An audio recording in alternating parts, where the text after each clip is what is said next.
This is Dennis Ramundi. I'm here with my co-host, Phil Goldberg, author of American Veda. Our podcast, Spirit Matters, found at spiritmatterstalk.com. Our guest today, best-selling author Reza Aslan. His book, Zealot, was a New York Times bestseller. And his current book, God, A Human History, is what we want to discuss today. And I just want to say, I read both your books and two of my favorite books in the last few years. And I say that with all sincerity. So thank you so very much for taking the time to Well, come on today. thank you. That's very nice of you to say. I'm very excited to be talking with you guys. Reza, you've been a best-selling author and a sometimes controversial spokesperson for matters of religion the last several years. Um, we're happy to have you on, talk about your new book. Tell us what inspired you to write this at this time. Well, in some ways, this is the book that I've been working towards my entire career. It's the most personal book I've ever written. I mean, it is, like many of my books, a book of religious history. In this case, it's about the history of God going all the way back to, the earliest conception of the divine, back to the very origins of the religious experience. But in other ways, it's also a personal journey, if you will. I mean, I had actually intended on writing just a straight history book, but when I began to start delving in to prehistorical conceptions of the divine, evolutionary theories about how the concept of God arose in human evolution, what I discovered was this kind of cognitive tick, this impulse that we all have as human beings to think of God, however you define God, however many gods you think of, in human terms, to sort of implant in God human emotions, human attributes, human desires.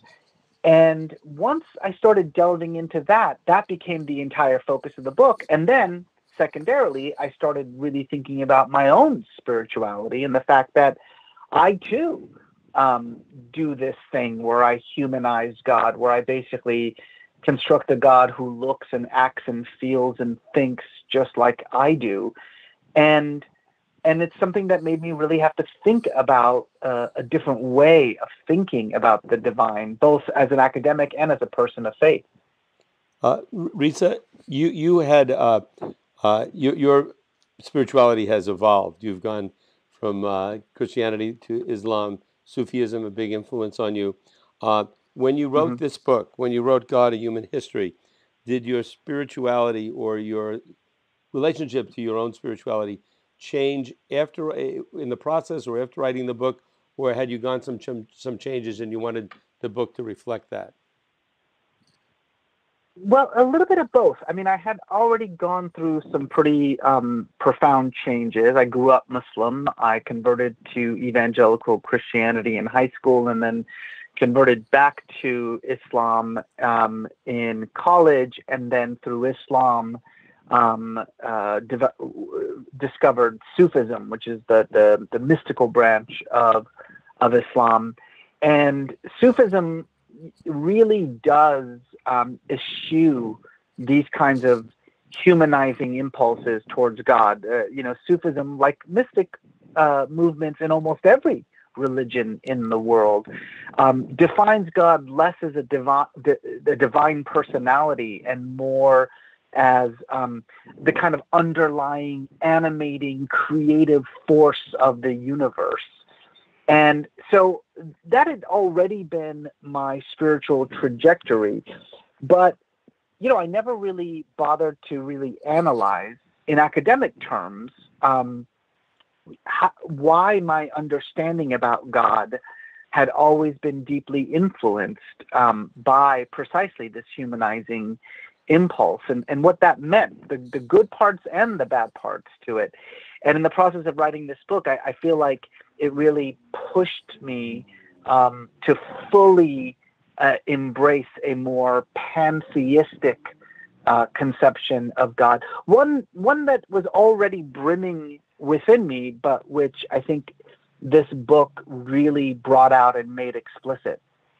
Reza, I was going to save this question for later, but you've touched on it. It seems to me, in my experience, and I'm sure Dennis shares this, given all the interviews we've done, there are a great many people who have rejected the humanization or the anthropomorphic sense of what God is or what the divine is, and some of them become anti-religious sort of atheists in the sort of Richard Dawkins mode, and others retain a spiritual impulse but move to a more formless conception of God, one beyond attributes, one that's beyond form, and they become the mystics, as you alluded to. Did you find in your research those kinds of reactions to the hard wiring of humanizing God? Yes, indeed. I will say one thing that was really eye-opening about the research that I did, and that is that this humanizing impulse exists in atheists just as much as it does in theists. Yes. Yeah. That when an atheist, someone who says that they do not believe in God, when that person is forced to then describe what they mean by God, they do what most of us do. They immediately begin to describe essentially a divinized version of themselves. Mm-hmm. They start to talk about God in these deeply humanistic terms. And that's, I think, important for a couple of reasons. One, because one of my goals with this book was truly to get us beyond this simple question of, do you believe in God or not? Mm-hmm. It's so fascinating to me that this word God, which of all the words that exist in the English language must be the most variable of words, is the one that we all assume, that we have the same definition for, right? I mean, rarely do we actually say, well, what do you mean by God? Right. We just answer it as though we all mean the same thing, and we certainly do not. To your larger point, though, you're absolutely correct that this humanizing impulse, as I call it, which is hardwired in our brains, can be cast off, but it does require, I think, an enormous amount of cognitive effort. There are some religions that do it better than others, though, again, we should be careful of these simple dichotomies to simply say, well, Eastern religions do it better than Western religions do, because that's not true. In Buddhism, certainly in the far larger, more mainstream Mahayana branch of Buddhism, that humanizing impulse exists in the sense that the Buddha himself is considered to be the personification of pure Dharma in human form. So even there, when you talk about a quote unquote non-theistic religion, that humanizing impulse exists. But I think the important thing to understand is why we do this. And we do it not just because we have a cognitive impulse to doing it, but we do it because it makes sense. Mm-hmm. I mean, look, whether you believe in God or not, what you are talking about when you talk about God is something that is fundamentally unknowable, something that is, if anything else, utterly unhuman. So how else would we go about thinking about, talking about something that is so utterly unhuman, except to humanize it, except to put it in human terms? And then there's another aspect to it as well that I think is important to understand, which is that for many people of faith who do believe in God, they want to have a relationship with that God. They want to commune with that God, however they define that God. And, by humanizing the divine, by creating a divine that is familiar, that only supports and helps that entire process of, forming that kind of relationship, forming that kind of connection. So we do it because in some ways we can't help it, but we do it also because it feels good. It feels right. It's comfortable. It's easy. But it also, I think, has some very negative consequences. Mm-hmm. Along those lines, if we humanize God, which you say people do, then there's the desire to commune with that God. As a pantheist, and I'm speaking to you now because you make it clear in your book that you are a pantheist, how do you define prayer, and is there a use for it? And what would it be like? Is it like the mystics call non-conceptual prayer, or what would you say about prayer? Yeah, it's an excellent question. And, honestly, it's part of the reason why I think pantheistic forms of religion, which, by the way, exist in every religious tradition in the world, are usually the minority form of religion. And in many ways, they are seen even as suspect in some ways because of this idea, this conception that the all is God and God is all.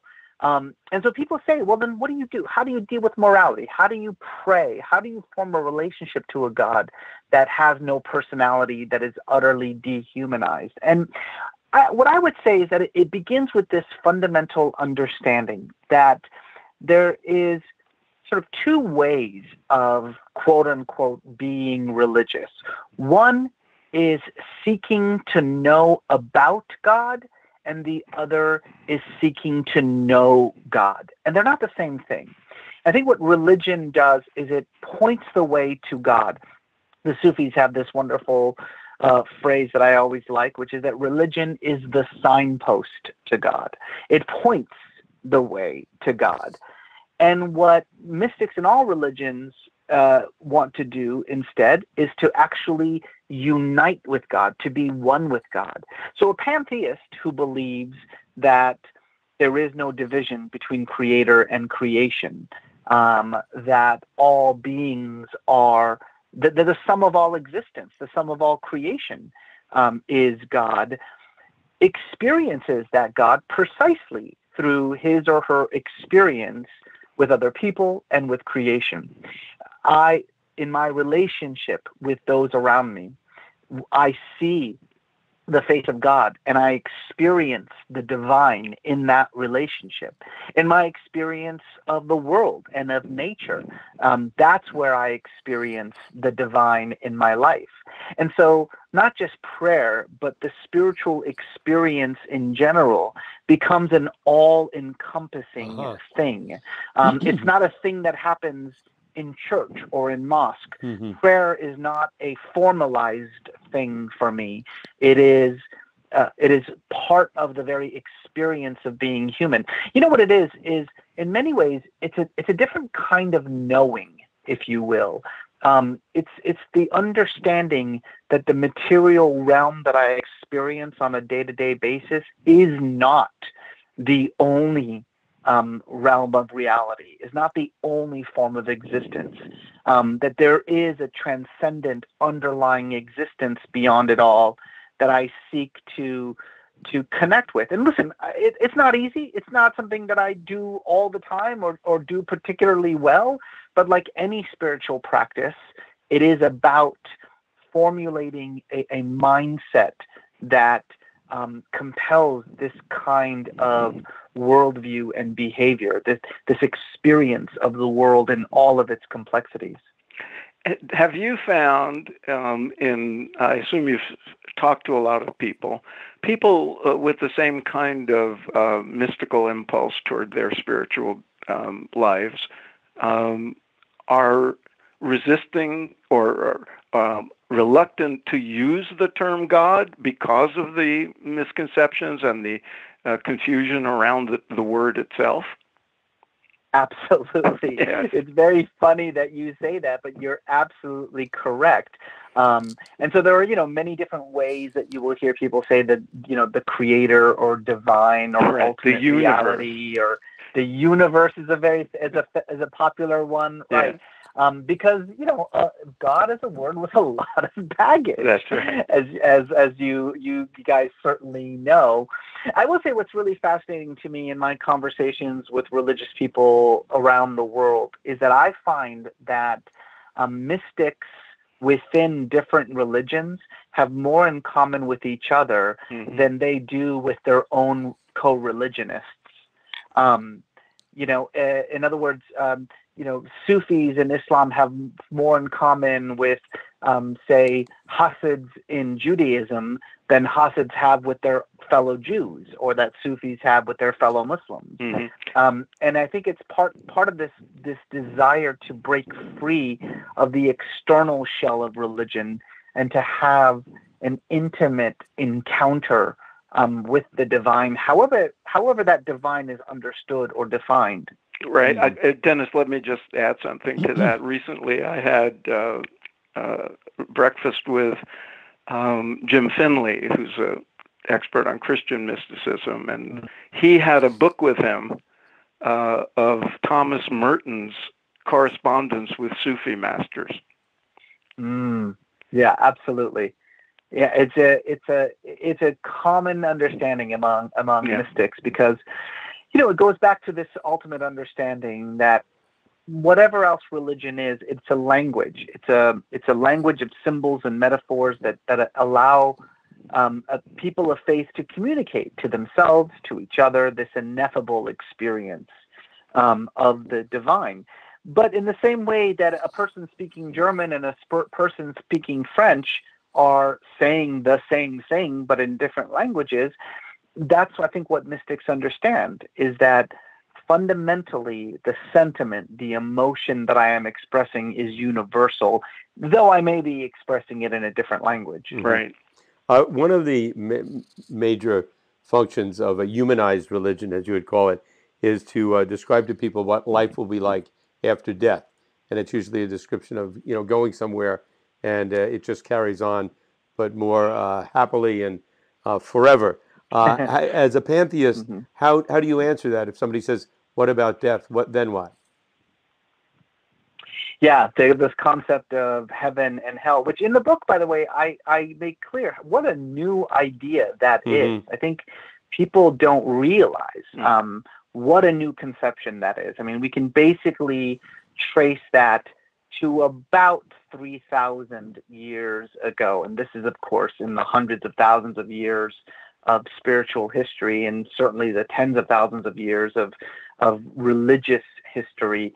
It's a very new concept. And it's very interesting to me that it is a form of reward and punishment, right? That this idea that part of what it means to be either moral or immoral on Earth is an expectation of some kind of cosmic reward or the fear of some kind of cosmic punishment, as though we are all, 5-year-old children who will get a lollipop if we sit silently through a haircut or something, and it tells you a lot about how immature many forms of spirituality can actually be when that is what's truly at stake. Now, I should mention that that's not universal to all religions. For example, Judaism doesn't have a concept of a heaven or a hell. Doesn't matter if you're a good Jew or a bad Jew. You all go to the same place. And so morality is about the responsibilities that you have in this world and the covenant that you make with God about what kind of person you will be. But for the most part, many religions do have this idea. And I think for myself, as well as I think many mystics, many pantheists, because we do not differentiate between creator and creation, we don't think of death as being, a movement from one kind of existence to a different kind of existence in which we look and feel and act the same way. In many ways, it's sort of a return, if you will. It's a breaking free of the mortal shell and an absolute unity with the divine. The great Sufi poets, have this metaphor that they use when they talk about a drop of water in a vast ocean, right? That it's about returning to the substance that you actually are. Right. And that, I think, is a at least for me, a much more spiritually fulfilling idea than the notion of some kind of reward or punishment. Right. If I could just follow up on that, but in life, one has awareness of emotions, feelings, perceptions. If one merges with the ocean, the drop merges with the ocean, isn't that the same as that individual being obliterated? What's the awareness of then? Is it just awareness of awareness? Yeah. Which is very abstract. Right. This idea, right? Do we maintain our individual consciousness, or does it just become one with the consciousness, of the universe? I mean, these are, in many ways unanswerable questions, and you can understand why the desire, the impulse is to maintain your sense of individualization. This idea that you will be exactly who you are, you will continue your life the way it is now. That is, by the way, the earliest conception of the afterlife, right? That whatever life you are living now, regardless of your morality, is the life that you will be living in the next life. That if you're a farmer in this life, you'll be a farmer in the next life. If you're the king in this life, you'll be the king in the next life. That this just keeps going without pause. And I get the impulse for that, but it doesn't. It just rings hollow to me, spiritually speaking. Well, if you continue your research in the afterlife, we'll look forward to your your posthumous books. Reza, a lot of your current book is The God of Human History, is predicated on evidence of this hardwiring to humanize God that you spoke about. Can you tell us what that evidence is and what you've came upon in your work? Sure. Well, there's a couple of things. Number one, it has to do with this gigantic evolutionary puzzle that scholars have been trying to crack for the last 2 centuries, which is why religion? Why does it exist? What we know, what there is unanimity on, is that the religious impulse is a universal impulse, that it exists in all cultures, in all places of the world, and throughout all of time. And indeed, the material evidence suggests that it's an impulse that predates our very species, the Homo sapiens. It's an impulse that can be found in Neanderthals, and although in this case there's a little bit more debate, it can even be found in Homo erectus. However, the problem then is that there has to be some reason for it. There has to be some adaptive advantage to religion. Otherwise, evolutionarily speaking, why does it exist? And although there have been 2 centuries worth of answers to this question, those answers have all fallen short. And the general conclusion among most evolutionary theorists and cognitive scientists these days is that there is no adaptive advantage to religion, that the reason that religion exists, or the religious impulse exists as a universal phenomenon, is that it must be the result of some kind of evolutionary accident, that it must be some byproduct of another adaptive advantage that arose early in human evolution. That, by the way, is a perfectly good answer to that question. Another perfectly good answer to that question is that it's not an accident, it's by design, and that we are just simply meant to be like this. There's no proof either way. It's up to you which one of those answers you choose, because again, it's unprovable either way. But what that does is it starts to talk about the fact that whatever this impulse is, it exists in our brain, and it's part of the neural mechanics, of our very consciousness.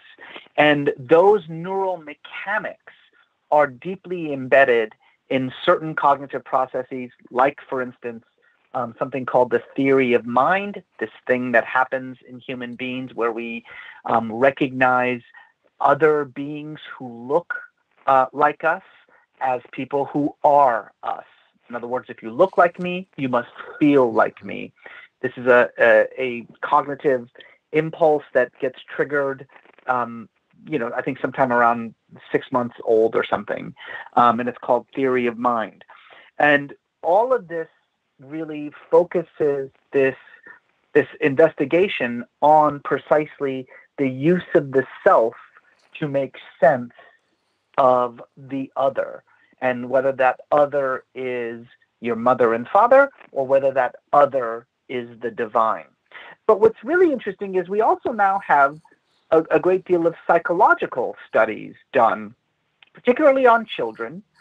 Children who come from religious families, children who come from non-religious families, children, who run the gambit as far as culture and geography goes, that indicates that young children are sort of born with this idea of this humanizing impulse, that when forced to talk about God or to explain God in words, that they immediately fall into this habit of humanizing the divine, of creating God as basically just a giant, and by the way, usually man, almost always man, as a giant man with sort of superhuman powers.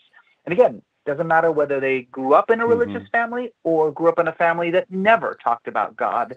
It's just kind of hardwired in our brains. Reza, I want to thank you so much for taking the time to come on with us today. The book God, A Human History, I highly recommend it. And while you're at it, get his other book. One of his other books, Zealot, 2 books that'll make you think very deeply. Again, God, A Human History. Wonderful to have you on today. Dennis, can I ask one last question? Go I right know ahead. Reza has to go. Yeah. Sure, go ahead. As a fellow author, I have to ask you about this, and I also want to let listeners know about it. You have a huge endnote section in your book. It's about a third as big as the text itself.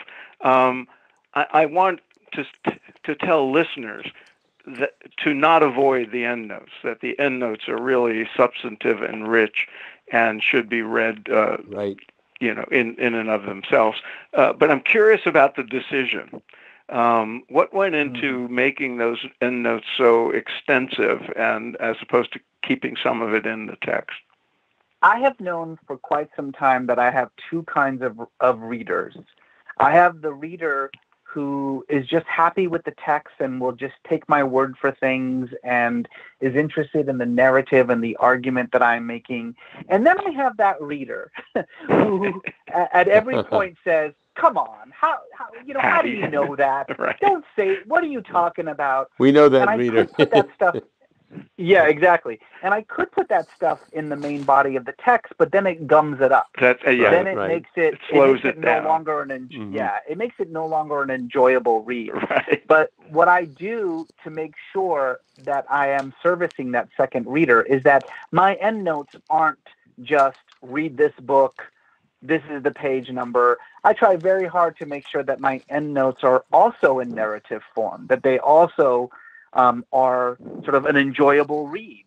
But I know that not everyone's going to read them. Well, I hope they do, because you put a lot in those notes that are very informative and substantiate a lot of the text. So exactly. And I thank you very much, guys. Appreciate it. Thank you. Thanks very much for giving us the time, and we'll look for you on your quite extensive book tour, and hope to see you saying some good, substantive, controversial things in the media. Right. Thank you so All very the best, much, guys. Thank you very much. Bye. Take care.